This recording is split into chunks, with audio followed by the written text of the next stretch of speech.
ഇപ്പോൾ ചില മഖാമുകളിൽ ചില ലോഹങ്ങളിൽ മനുഷ്യരൂപം കൊത്തിയിട്ട് സമർപ്പിക്കുന്നു.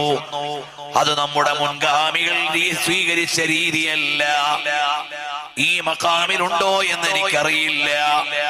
ചില മഖാമുകളിലേക്കൊക്കെ ലോഹങ്ങളിൽ മനുഷ്യരൂപമോ കൈകൂപ്പി നിൽക്കുന്ന രൂപമോ ഒക്കെ പ്രിന്റ് ചെയ്തിട്ട് അല്ലെങ്കിൽ അതിൽ പതിച്ചിട്ട് ശരീരവേദന മാറാൻ, രോഗം മാറാൻ എന്ന നീയത്തിൽ അത് വാങ്ങി നേർച്ചയാക്കി കൊടുക്കുന്ന രീതികൾ വരുന്നുണ്ട്. വെള്ളിയിലോ മറ്റോ പ്രോത്സാഹിപ്പിക്കാൻ പറ്റുന്ന കാര്യമല്ല.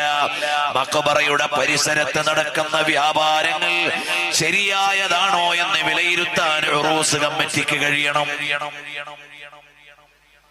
ഇതൊരു മേളയല്ല, ഇതൊരു മാമാങ്കമല്ല, ഇതൊരു ഉത്സവമല്ല. ഇത് മഹാന്മാരായ ഔലിയാക്കളുടെ അനുസ്മരണ വാർഷികത്തിന്റെ ഉറൂസാണ്. അത് അതിൻ്റെതായ ചിട്ടയിൽ നടക്കുമ്പോൾ നടത്തുന്നവർക്ക് പുണ്യമുണ്ട്, ചെയ്യുന്നവർക്ക് കൂലിയുണ്ട്. നാട്ടിൽ ഇസ്ലാമികമായ ദഅവത്തിന് വലിയ പ്രാധാന്യമുണ്ട്. ഉറൂസിന് വേണ്ടി വന്നവരാണെങ്കിലും അന്യ സ്ത്രീ പുരുഷന്മാരുടെ സങ്കലനം നമുക്ക് പ്രോത്സാഹിപ്പിക്കാൻ പറ്റില്ല. ഉറൂസ് ആയതുകൊണ്ട് അല്ലാഹു ഹലാലാക്കാത്തത് ഹലാലാണെന്ന് പറയാൻ ഒരു ന്യായവുമില്ല.